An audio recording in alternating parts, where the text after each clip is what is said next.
Y ahora, en lo que nos queda, vamos a hablar de dos películas nominadas para el Oscar que has elegido. Ya nos dirás por qué. Yo podría poner voz acá de locutor de tráiler cinematográfico y decir, dos gemelos regresan. Pero no lo voy a hacer así. Bueno, diré que hay una que habla de dos gemelos que regresan al delta del Mississippi. ¿Cuál es esa y por qué la seleccionaste? esa es Sinners, pecadores. Son dos hermanos gemelos, los interpreta el mismo actor, Michael B. Jordan, que vuelven, ahora contamos un poquito de dónde vuelven, y lo quieren hacer montar un bar, un club de música, ¿no? Y la historia se va transformando en una historia de preparación, digamos, viste, como cuando las películas de robos, viste, van buscando al que mejor maneja un auto para el escape, al que sabe abrir cajas fuertes, al experto en explosivos, viste, ¿no? Esa estructura, bueno, esta es una estructura parecida a la primera parte, pero armemos un super bar con super músicos y bebida buena. Por ahora todo lícito. Bueno, por ahora todo lícito. Y después se transforma en una película de vampiros, ¿tá? Ajá. Pero es una película de vampiros con un mensaje muy fuerte sobre la historia de segregación y de cómo se trata a las distintas culturas y comunidades, cómo se trató en Estados Unidos histórico. Tiene muchísima mensaje, muchísimo contenido, pero es un contenido que es difícil. Y por eso es interesante, es difícil de traducir en consignas concretas, ¿tá? Vos te das cuenta que dice muchas cosas, que está diciendo muchas cosas muy importantes mientras te muestran una historia de vampiros, pero no son lineales, ¿tá? O sea, es una cosa que es fuerte, es intensa, pero no sabes bien cuál exactamente es el mensaje. Voy a explicar un poco más porque queda un poco abstracto. Son afrodescendientes, ¿no? Estamos hablando del sur de Estados Unidos. De Estados Unidos, ¿no?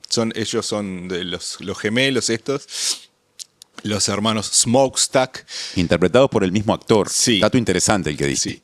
Tuvo una historia súper cargada. A mí me entró por el lado porque yo tengo como una sensibilidad así como musical muy marcada por el rock y el blues. La historia del blues es como el pre-rock, ¿no? Entonces todos esos mitos son parte de los mitos de esa corriente, ¿no? Entonces está llena de referencias y mitos blueseros, ¿no?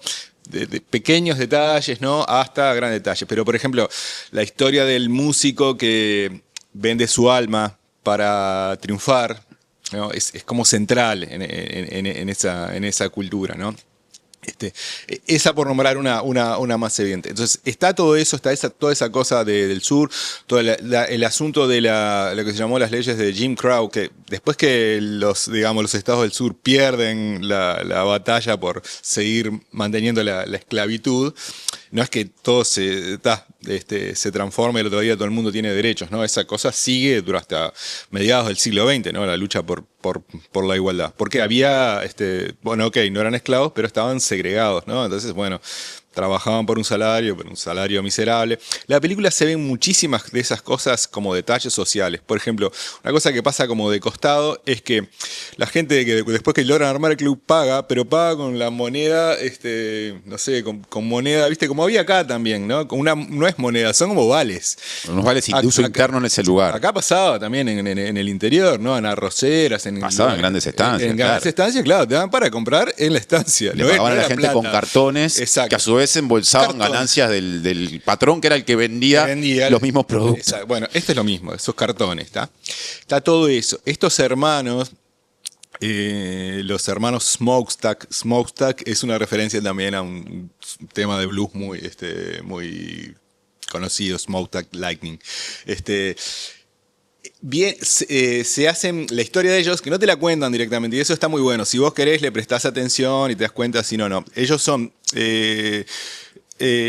excombatientes, en realidad, son gente del sur de Estados Unidos que son reclutados para pelear en la Primera Guerra Mundial, como muchísimos otras personas de comunidades negras, indígenas, etcétera, van a pelear en la Primera Guerra Mundial, pelean a la par o incluso más expuestos que sus compañeros caucásicos blancos. Pues vuelven a un entorno, al mismo lugar donde habían partido, a recibir la misma discriminación que antes, mientras... No se reconoce nada de lo que pasó en el medio, digamos. Pero ahí ellos... es otra fuente de contrastes y contradicciones.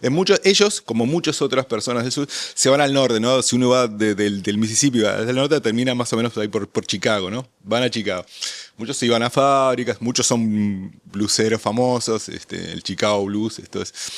Y estos dos hermanos terminan trabajando para mafiosos, y con lo que saben de armas. Y después... Ahí se explica medio como de costado, ellos hacen como un negocio, engañan a varios mafiosos y vuelven a su pueblo para cumplir con ese sueño de tener un club, un local de música, ¿tá? Armar eso, ¿no? En su pueblo, en el sur. A mí me hizo acordar un poco a muchas cosas. Te hace acordar al Juntacadáveres de Onetti, ¿no? El tipo que quiere armar el burdel. El prostíbulo en Perfecto. Santa María. Exacto. Lo leí hace muy poquito. Bueno, viste, tiene esa cosa, ese deseo de ese lugar. Esto Nacho del Curi hace unos meses reseñó esta película, cuando estaba... un cartel, y él decía una cosa que a mí me gustó mucho porque hay como distintas ideas de libertad peleadas. Una es esta, la del lugar donde, bueno, por un rato nosotros tenemos un club para la gente como nosotros, ¿no? De música, y es un espacio de libertad, ¿no? Porque ahí se puede tomar, hay sexo, etcétera, etcétera. Y hay otra idea de libertad medio rara que se mete después cuando aparecen los vampiros, que ahora contamos un poco quiénes son. Pero en un momento que están discutiendo en el mano a mano, tipo, dejate morder, porque con esto vas a tener un montón de ventajas, vida eterna, vamos a tener que trabajarla. Hay otra idea rara de libertad, ¿no? Que ahí se mezcla. Entonces... Te queda algo para decir de los vampiros. Sí, tengo... Y te queda una segunda película. Y te quedan 5 minutos. Bueno, bien, bueno. ¿Cómo resumir? Los vampiros. Hay todo un mensaje, una analogía con la racial bastante compleja, porque los vampiros originales que se nos presentan son son irlandeses, es un irlandés, son blancos. ¿tá? Son unos blancos que también son inmigrantes, o sea, también llegan a Estados Unidos por voluntad propia. Son otros migrantes. Son otros migrantes, no son forzados. Pero el vampiro en realidad está tratado como, bueno, hace un montón de muertes, etcétera, etcétera, pero son personas que no pueden conectar con el pasado de su comunidad. Los bluseros, los buenos bluseros, en cambio, que se muestran, pueden revivir toda la historia de su pueblo a partir de la música e incluso conectar con el futuro. Entonces, en una parte de la película, a mí no me gustó mucho cómo está montada, empiezan a tocar en el club y entonces se ven de repente elementos tribales, pero también se ve como música electrónica, el futuro, porque ellos entran como una dimensión distinta. En cambio, los blancos, los vampiros, tienen cortado, trabado ese acceso a su tradición. ¿tá? Entonces, ahí vos decís, ok, tenés una cosa, entonces los malos son los blancos y los buenos son los negros. Sí. No, pero es mucho más complejo. Aparecen en el club, por ejemplo, aparecen inmigrantes asiáticos. Los que persiguen a los que lo vienen, son como los detectives que vienen persiguiendo a irlandés, que es el vampiro principal, son indígenas. No aparecen, ya que estábamos recién me jorobaban que mencionara Bad Bunny, no aparecen las comunidades hispanas, pero después hay un montón de correspondencias que no son fáciles de descifrar. También aparecen los otros blancos, que no son irlandeses, que son los terratenientes. Esos no tienen música, son los del Ku Klux Klan, que es lo que está de fondo. Es una película que al principio arranca... Vos te das cuenta que va a ser una tragedia, no te imaginás que va a venir por el lado de lo sobrenatural, pero sí ves que está la presencia de esa violencia, ¿no? Esa que tiene que ver con la persistencia de las viejas creencias en contra de cultural y de política, la libertad, ¿no?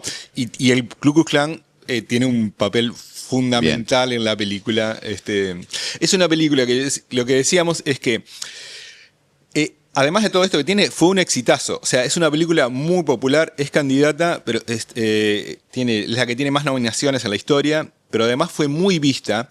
Y tiene esta cosa, el director viene